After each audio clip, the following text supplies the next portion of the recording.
Hi friends, அனைவருக்கும் வணக்கம். இந்த வீடியோவில் டிசம்பர் 8ஆம் தேதிக்கான கரண்ட் அஃபேர்ஸ் பார்க்கலாம். 2020ஆம் ஆண்டின் சர்வதேச மன்னர் பூமி போல் உலக மண் தின விருது எந்த அமைப்புக்கு அறிவிக்கப்பட்டுள்ளது? வழங்கப்பட்டுள்ளதுல சரிங்களா. 2020ஆம் ஆண்டின் சர்வதேச மன்னர் பூமி போல் உலக மண் தின விருது எந்த அமைப்புக்கு அறிவிக்கப்பட்டுள்ளது? ஆன்சர் ஐகார், அதாவது ஐசிஏஆர்னு சொல்லக்கூடிய Indian council of agriculture research, தமிழில் இந்திய வேளாண் ஆராய்ச்சி கவுன்சில் சொல்லக்கூடிய இந்த அமைப்புக்கு தான் இந்த 2020ஆம் ஆண்டிற்கான உலக மண் தின விருது அறிவிக்கப்பட்டுள்ளது. அடுத்த வருடம் 2021 ஜனவரி மாதம் இந்த விருது வழங்கப்படும் அறிவிப்பு கொடுத்திருக்காங்க. எதனால இந்த அமைப்புக்கு இந்த விருது அறிவிக்கப்பட்டிருக்குன்னு பார்த்தீங்கன்னா, கடந்த வருடம் 2019 உலக மண் தின கொண்டாட்டத்தில், அதாவது ஒவ்வொரு வருடமும் டிசம்பர் 5ஆம் தேதி உலக மண் தினம் கொண்டாடப்படும். அந்த வகையில் கடந்த வருடம் முக்கியமான சரிங்களா ஆரோக்கியமான மண்ணின் முக்கியத்துவத்தை குறித்து ஒரு விழிப்புணர்வை இந்த அமைப்பு ஏற்படுத்தியிருக்காங்க. இதன் காரணமாக தான் இந்த வருடத்திற்கான உலக மண் தின விருது அறிவிக்கப்பட்டுள்ளது. இந்த விருது FAOன்னு சொல்லக்கூடிய ஃபுட் அண்ட் அக்ரிகல்ச்சர் ஆர்கனைசேஷன், இந்த அமைப்பின் சார்பில் வழங்கக்கூடிய ஒரு சர்வதேச விருது தான் இந்த உலக மண் தின விருது சரிங்களா. இந்த வருடம் இந்திய வேளாண் ஆராய்ச்சி கவுன்சிலாக இருக்கக்கூடிய இந்த அமைப்புக்கு அறிவிக்கப்பட்டுள்ளது சரிங்களா. இந்த அமைப்பு பற்றி சொல்லணும்னா 1929 ஜூலை 16 அமைக்கப்பட்டது. தற்போதைய இயக்குனராக திரிலோச்சன் மொஹாபத் இருக்காங்க சரிங்களா. இதோட பிரசிடென்ட், அதாவது தலைவராக பார்த்தீங்கன்னா மத்திய வேளாண் அமைச்சராக இருக்கும் நரேந்திர சிங் தோமர் தான் இந்திய வேளாண் ஆராய்ச்சி கவுன்சிலின் தலைவராக இருக்கிறாரு சரிங்களா. ஹெட் குவார்ட்டர் நியூ டெல்லியில தான் இருக்கு சரிங்களா.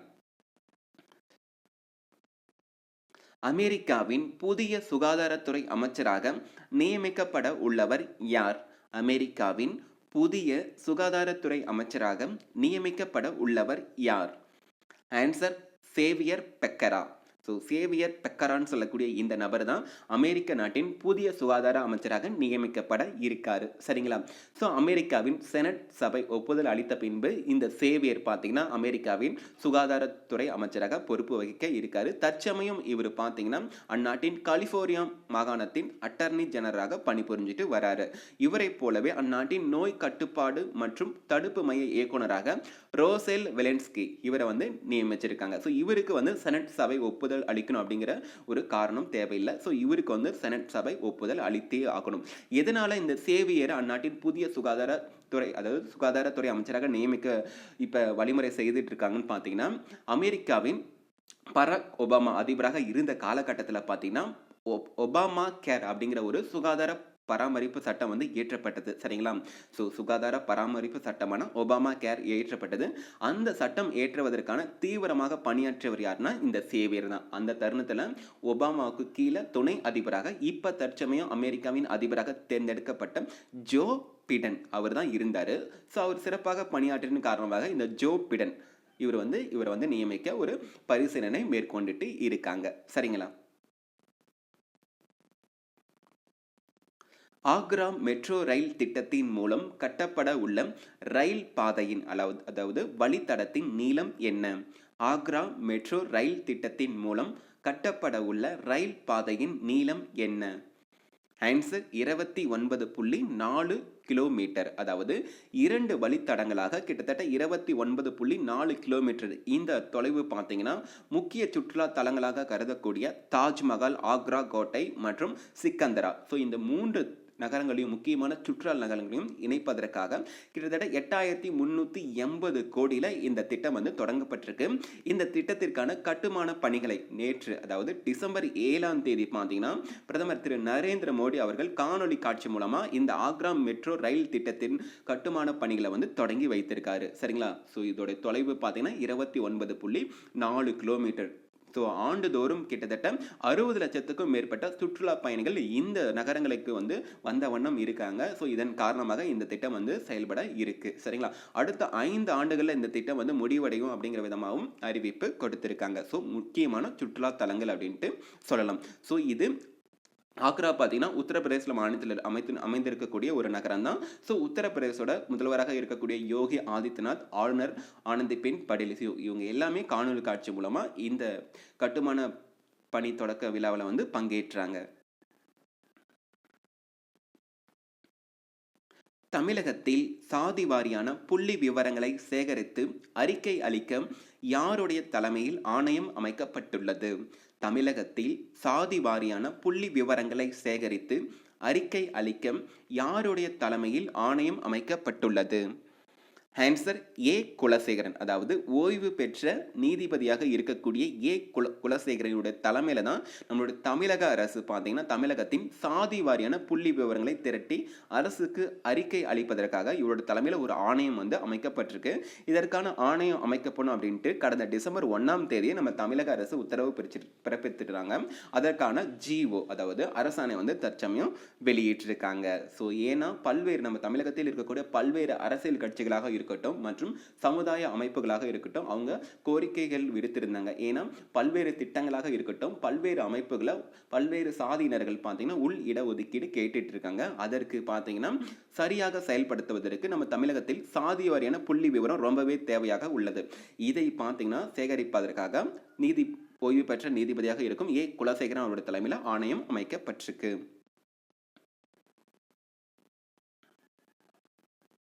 பக்ரைன் சாகிர் கிராண்ட் பிரிக்ஸ் 2020 அதாவது F2 ஃபார்முலா F1 கிடையாதுங்க F2 ஃபார்முலா கார் ரேஸ் வென்றுள்ள முதல் இந்தியர் யார்? பக்ரைன் சாகிர் கிராண்ட் பிரிக்ஸ் அதாவது F2 ஃபார்முலா கார் ரேஸில் வென்றுள்ள முதல் இந்தியர் யார்?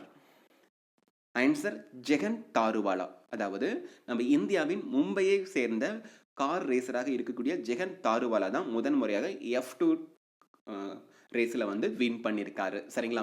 ஸோ இவர் ரெட் புல் ஜூனியர் டீமை வந்து சேர்ந்தவர். ரெட் புல் ஜூனியர் டீமை சேர்ந்தவர், மும்பையை சேர்ந்தவர் அப்படின்ட்டு சொல்லலாம். ஸோ இவர் இதில் ஒரு வாட்டி வின் பண்ணியிருக்காரு அப்படின்னு சொல்லலாம். இந்த சீசனில் அதாவது பக்ரைன் சாகிர் கிராண்ட் பிரிக்ஸில் ஓவராலாக சாம்பியன்ஷிப் யார் எடுத்திருக்காங்கன்னா F2 ரேஸில் மிக் ஜுமேச்சர். ஸோ இந்த மிக் ஜுமேச்சர் யாருன்னு பார்த்தீங்கன்னா F1 கார் ரேஸில் ரொம்பவே பிரபலமான வீரராக கருதக்கூடிய மைக்கேல் ஜுமேக்கர் அவருடைய சன் தான் இந்த மிக் ஜுமேச்சர். சரிங்களா? ஸோ இதில் இருக்கக்கூடிய ஜெகன் தாருவாலா ரொம்பவே முக்கியமானது. ஏன்னா F2 ரேஸில் முதன்முறையாக ஒரு இந்தியர் வந்து வெற்றி பெற்றிருக்காரு. அதுவும் நம்ம மும்பையை சேர்ந்தவர். சரிங்களா?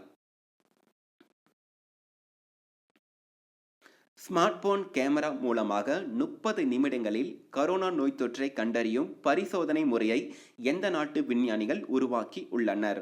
ஸ்மார்ட் போன் கேமரா மூலமாக 30 நிமிடங்களில் கரோனா நோய் தொற்றை கண்டறியும் பரிசோதனை முறையை எந்த நாட்டு விஞ்ஞானிகள் உருவாக்கி உள்ளனர்? Answer America. அதாவது குறிப்பாக சொல்லணும்னா அமெரிக்காவில் இருக்கக்கூடிய யூசி பெர்கிலே மற்றும் கிளான்ஸ்டோன் இன்ஸ்டிடியூட். ஸோ இந்த இரண்டு அமைப்புகளும் தான் பார்த்தீங்கன்னா 15 முதல் 30 நிமிடங்களில் கிறிஸ்பர் டெக்னாலஜியை யூஸ் பண்ணி ஸ்மார்ட் போன் கேமரா மூலம் சரிங்களா ஸ்மார்ட் போன் கேமரா மூலம் கரோனா நோய் தொற்றை கண்டறிய ஒரு பரிசோதனை முறை சிறந்த ஒரு துல்லியமாக கண்டறியும் ஒரு பரிசோதனை முறையை வந்து வடிவமைத்திருக்காங்க. ஸோ இந்த கிறிஸ்பர் முறைனா ஒன்றும் கிடையாது. இந்த கரோனா தீநுண்மி இருக்கு இல்லைங்களா? ஸோ அதில் இருக்கக்கூடிய RNA-வை வந்து கண்டுபிடிக்கும். மேலும் டிஎன்ஏவிலிருந்து RNA-வை வந்து இது வந்து கன்வெர்ட் பண்ணும் அப்படிங்கிற விதமாகவும் சொல்லியிருக்காங்க. இந்த கிறிஸ்பர் முறையை அதாவது மரபணுவை மாற்றி அமைக்கக்கூடிய ஒரு முறை தான் இந்த கிறிஸ்பர் முறை. இதன் மூலம் CAS 13 இந்த புரதம் வந்து செலுத்தப்படும். இதன் மூலமா இந்த நோய் மிக துல்லியமாக கண்டறிய முடியும் அப்படின்ட்டு சொல்லியிருக்காங்க. ஸோ மேலும் இதில் ஒரு செய்தி நம்ம பார்ப்போம். இந்த கிறிஸ்பர் முறை அதாவது மரபணுவை மாற்றியமைப்பதற்கான வழிமுறையை கண்டறிந்ததற்காக இந்த வருடம் கூட அதாவது 2020ஆம் ஆண்டிற்கான வேதியியலுக்கான நோபல் பரிசு கூட அறிவிக்கப்பட்டு வழங்கப்பட்டது. ஸோ அந்த நபர்கள் யாருன்னு நீங்கள் சொல்லணும். ஏன்னா இந்த வருடம் 6 பிரிவுகளில் நோபல் பரிசு வழங்கப்பட்டது. அதில் குறிப்பாக சொல்லணும்னா அமைதிக்கும் சரி இலக்கியத்துக்கும் சரி ஒரு நபர் ஒரு அமைப்புக்கு மட்டுமே வழங்கப்பட்டது. மீதி இருக்கக்கூடிய அமைப்புகளுக்கு 2-3 நபர்களுக்கு அறிவிக்கப்பட்டது.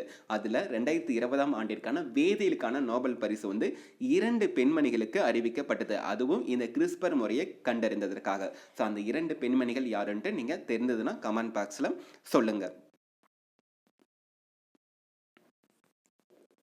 2021ஆம் ஆண்டில் ஆசிய கோப்பையை அதாவது கிரிக்கெட் டோர்னமெண்ட் தான் சரிங்களா கீழ்கண்ட எந்த நாடு நடத்த உள்ளது?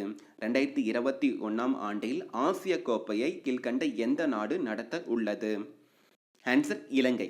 ஸோ ஸ்ரீலங்கான்னு சொல்லக்கூடிய இலங்கை நாடு தான் 2021ஆம் ஆண்டு கிரிக்கெட் டோர்னமெண்ட் ஆசிய கோப்பையை வந்து நடத்த போகிறாங்க. ஆக்சுவலாக இந்த போட்டி இந்த வருடம் பாகிஸ்தான் நாடு நடத்த இருந்துச்சு. ஆனால் கரோனா நோய் தொற்றின் காரணமாக அடுத்த வருடத்துக்கு தள்ளி வச்சிருந்தாங்க.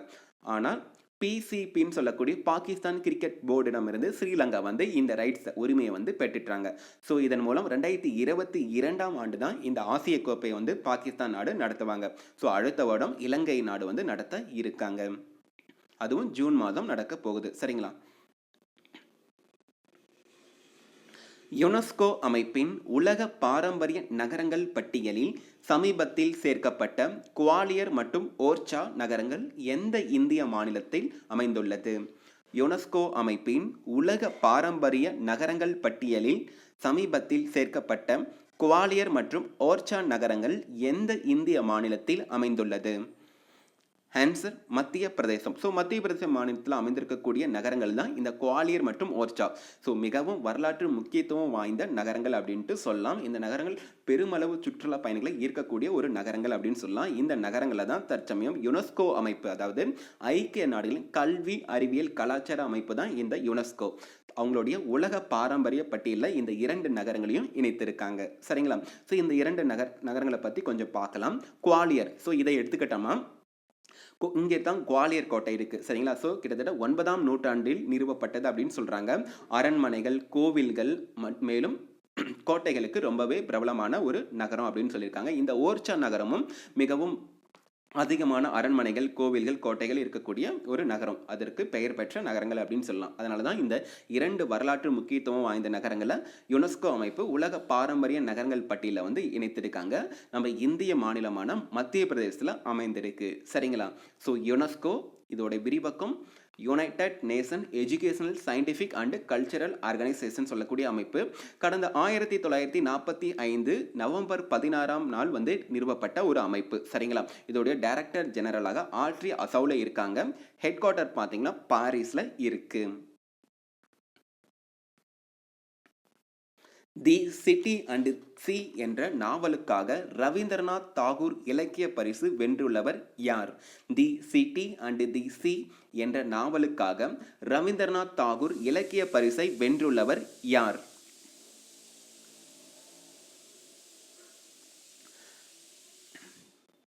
ஆன்சர் ராஜ் கமல் ஜா. அதாவது இந்திய செய்தித்தாள் ஆசிரியரும் ஆங்கில நாவலாசிரியருமாக இருக்கக்கூடிய ராஜ் கமல் ஜா. ஸோ இவருக்கு தான் அவருடைய தி சிட்டி அண்ட் தி சி இந்த நாவலுக்காக ரவீந்திரநாத் தாகூர் இலக்கிய பரிசு, இது பார்த்தீங்கன்னா 3வது இலக்கிய பரிசு அப்படின்னு சொல்றாங்க. ரவீந்திரநாத் தாகூரோட 3வது பரிசு அப்படின்ட்டு சொல்றாங்க. இது கடந்த 2019ஆம் ஆண்டு முதல் வழங்கப்பட்டு வருகிறது. அந்த வகையில் 3வது பரிசுன்னு சொல்றாங்க. ஸோ இந்திய செய்தித்தாள் ஆசிரியராக இருக்கக்கூடிய ராஜ் கமல் ஜா அவருக்கு அறிவிக்கப்பட்டுள்ளது, அதாவது வழங்கப்பட்டுள்ளது. சரிங்களா? ஸோ இவர் எழுதின தி சிட்டி அண்ட் தி சி இந்த நாவல் பார்த்தீங்கன்னா 2012. ஸோ இந்த காலகட்டத்தில் நடந்த நிர்பயா சம்பவம், ஸோ நிர்பயா கற்பழிப்பு மற்றும் கொலை வழக்கை அடிப்படையாக கொண்ட ஒரு நாவல் தான் இந்த தி சிட்டி அண்ட் தி சி. சரிங்களா? ஸோ இதற்காக வழங்கப்பட்டிருக்கு. ஸோ இதே விருதை கடந்த வருடம் யார் வாங்கியிருந்தாங்கன்னா ராணா தாஸ்குப்தா. ஸோ இவருக்கு 2019ஆம் ஆண்டிற்கான ரவீந்திரநாத் தாகூர் இலக்கிய பரிசு அறிவிக்கப்பட்டு வழங்கப்பட்டது. இவர் ஒரு பிரிட்டிஷ் இந்திய நாவலாசிரியர் அப்படின்னு சொல்லலாம். ஸோ சோலோ அப்படிங்கிற ஒரு நாவலுக்காக வந்து வாங்கியிருந்தாரு. சரிங்களா? ஸோ இதோட பரிசு தொகை பார்த்தீங்கன்னா $5000 டென்மார்க்ல இருந்து காணொலி காட்சி மூலமாக வழங்கப்பட்டது இந்த ராஜ் கமல் ஜாவுக்கு. தமிழக சட்டப்பேரவை மண்டபத்தை அலங்கரிக்கும் தலைவர்களின் எண்ணிக்கை எத்தனையாக அதிகரிக்க உள்ளது? தமிழக சட்டப்பேரவை மண்டபத்தை அலங்கரிக்கும் தலைவர்களின் எண்ணிக்கை எத்தனையாக அதிகரிக்க உள்ளது? ஆன்சர் 15. அதாவது நாட்டுக்கு உழைத்த தலைவர்களை கௌரவிக்கும் வகையில் தான் பார்த்தீங்கன்னா நம்ம தமிழகத்தின் சட்டப்பேரவையில் இருக்கக்கூடிய மண்டபத்தை அலங்கரிக்கும் வகையில் தலைவர்களின் உருவப்படம் வைக்கப்படும். சரிங்களா? ஸோ அந்த வகையில் மேலும் ஒரு 3 தலைவர்களின் படங்கள் வைக்கப்படும் அப்படின்ட்டு முதல்வர் எடப்பாடி பழனிசாமி அவர்கள் அறிவிப்பு கொடுத்திருக்காங்க. ஸோ அந்த 3 தலைவர்கள் யார் யாருன்ட்டு பார்க்கலாம். வஉசி, ஓமந்தூர் ராமசாமி ரெட்டியார், 3வது பார்த்தீங்கன்னா பரமசிவன் சுப்பராயன். ஸோ இந்த 3 தலைவர்களின் சிலைகளை பார்த்தீங்கன்னா சட்டப்பேரவை மண்டபத்தில் வைக்கப்படும்ட்டு அறிவிப்பு கொடுத்திருக்காங்க. இதன் மூலம் தலைவர்களின் எண்ணிக்கை 15ஆக உயர இருக்கு. சரிங்களா? ஸோ முதல் யாருடைய உருவப்படம் வைக்கப்பட்டதுன்னு பார்த்தீங்கன்னா கடந்த 1948 ஜூலை 24ஆம் தேதி தேசத்தந்தை மகாத்மா காந்தி அவருடைய படம் வந்து உருவப்படம் வந்து வைக்கப்பட்டது. அதன் மூலம் அதற்கப்புறம் காந்தி, காந்திக்கு அப்புறம் பார்த்தீங்கன்னா ராஜாஜி, திருவள்ளுவர் இவங்களுடைய உருவப்படங்கள் வைக்கப்பட்டது. மொத்தம் 12 இருக்கு. ஸோ இந்த 3யும் சேர்த்தும் பொழுது 15ஆக உயர வாய்ப்பு இருக்கு. சரிங்களா? ஸோ இதுல இருந்து உங்களுக்கு ஒரு வினா கேட்கிறேன். ஸோ இந்த கடந்த 1948 ஜூலை 24ஆம் தேதி மகாத்மா காந்தியினுடைய உருவப்படம் வந்து சட்டப்பேரவை மண்டபத்துல வைக்கப்பட்டது இல்லைங்களா? ஸோ அந்த மகாத்மா காந்தியோட உருவப்படத்தை யார் திறந்து வைத்தா? ஸோ அதுதான் உங்களுக்கான வினா. சரிங்களா? ஸோ இன்னைக்கு பார்த்தீங்கன்னா உங்களிடம் 2 வினாக்கள் கேட்டிருக்கேன். 2020ஆம் ஆண்டிற்கான கிறிஸ்ப், அதாவது மரபணுவை மாற்றி அமைப்பதற்கான வழிமுறையை கண்டறிந்த கிரிப்ஸ் இந்த தொழில்நுட்பத்தை கண்டறிந்தவர்களுக்காக நோபல் பரிசு அறிவிக்கப்பட்டது. ஸோ அந்த நபர்கள் யாரு? மேலும் பார்த்தீங்கன்னா முதன்முறையாக மகாத்மா காந்தி இந்த இவருடைய உருவப்படத்தை சட்டப்பேரவையில் யாரு திறந்து வைத்தா? ஸோ இந்த வினாக்களுக்கு வந்து விடை தெரிந்தால் கமெண்ட் பாக்ஸில் சொல்லுங்க. இன்னைக்கான ஷார்ட் நியூஸ் பார்க்கலாம். ஐசிஐசிஐ பேங்க், ஸோ இது பார்த்தீங்கன்னா தனியார் துறையில் 2வது மிகப்பெரிய பேங்க் அப்படின்னு சொல்லலாம். இவங்க தற்சமயம் என்ன பண்ணியிருக்காங்கன்னா மொபைல் பே என்ற ஒரு பெயரில் ஒரு மொபைல் செயலியை வந்து வடிவமைத்து கொடுத்துருக்காங்க. அதாவது பணப்பரிமாற்ற செயலிக்காக. ஸோ அனைத்து வங்கி வாடிக்கையாளர்களுக்கும் இது வந்து பொருந்தும். சரிங்களா? ஸோ சிமிலராக சொல்லலாம் கூகுள் பே, ஃபோன்பே இது போல் செயல்படும் அப்படின்ட்டு சொல்லியிருக்காங்க. சரிங்களா? ஸோ தெரிஞ்சுக்கோங்க எந்த பேங்க் கொண்டு வந்திருக்காங்கன்னா ஐசிஐசிஐ பேங்க். ஸோ இதில் இவங்க முதன்முறையாக பே டு கான்டாக்ட் முறையை வந்து வடிவமைத்துருக்காங்க அப்படிங்கிற விதமாக சொல்லியிருக்காங்க. சரிங்களா? ஸோ இதனுடன் இன்றைய கரண்ட் அஃபேர்ஸ் முடிஞ்சு நண்பா. இந்த வீடியோ உங்களுக்கு ரொம்பவே பயனுள்ளதாக இருந்தால் உங்கள் நண்பர்களுக்கும் ஷேர் பண்ணுங்கள்.